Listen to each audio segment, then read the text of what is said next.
بسم اللہ الرحمن الرحیم۔ بسم اللہ الرحمن الرحیم۔ سورۃ بقرہ کی آخری دو آیات کی عظمت و فضیلت۔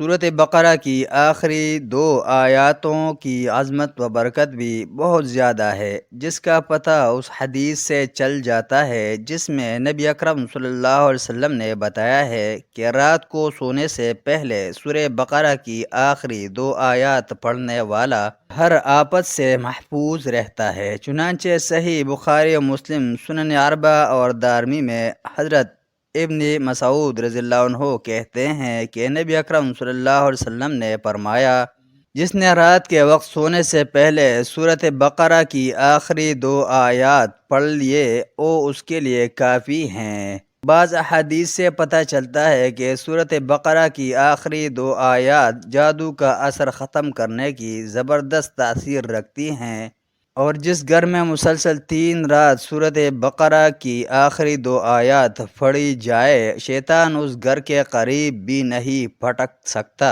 چنانچہ سنن ترمذی و نسائی اور مستدرک حاکم میں حضرت نعمان بن بشیر رضی اللہ عنہ سے روایت ہے کہ رسول اللہ صلی اللہ علیہ وسلم نے فرمایا، اللہ تعالیٰ نے زمین و آسمان کی تخلیق سے 2000 سال پہلے ایک کتاب لکھی اور اس میں سے 2 آیات اتارے جن پر سورۃ بقرہ ختم ہوتی ہے۔ اگر یہ آیات مسلسل 3 رات تک پڑھی جائے تو شیطان اس گھر کے قریب بھی نہیں پٹکے گا۔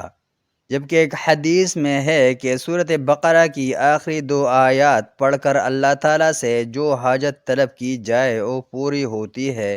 چنانچہ سے مسلم میں حضرت ابن عباس رضی اللہ عنہما کہتے ہیں کہ ایک روز جناب جبرائیل علیہ السلام نبی اکرم صلی اللہ علیہ وسلم کے پاس بیٹھے ہوئے تھے کہ انہوں نے اوپر سے دروازہ کھلنے کی زوردار آواز سنی۔ جبرائیل علیہ السلام نے اپنا سر اٹھایا اور نبی اکرم صلی اللہ علیہ وسلم کو بتایا، یہ آسمانوں کے دروازوں میں سے ایک دروازہ ہے جو آج سے پہلے کبھی نہیں کھلا تھا۔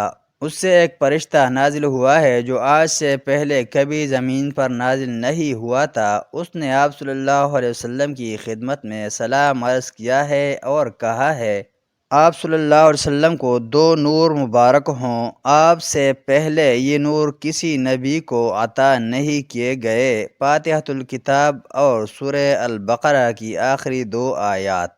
آپ انہیں پڑھیں گے تو آپ کو مانگی ہوئی ہر چیز ضرور دی جائے گی، اور وہ 2 آیاتیں یہ ہیں، آمن الرسول بما انزل الیہ من ربہ والمؤمنون کل آمن باللہ وملائکتہ وکتبہ ورسلہ لا نفرق بین احد من رسلہ وقالوا سمعنا واطعنا غفرانک ربنا والیک المصیر۔ لا يكلف الله نفسا إلا وسعها لها ما كسبت وعليها ما اكتسبت ربنا لا تؤاخذنا إن نسينا أو أخطأنا ربنا ولا تحمل علينا إصرا كما حملته على الذين من قبلنا ربنا ولا تحملنا ما لا طاقة لنا به واعف عنا واغفر لنا وارحمنا انت مولانا فانصرنا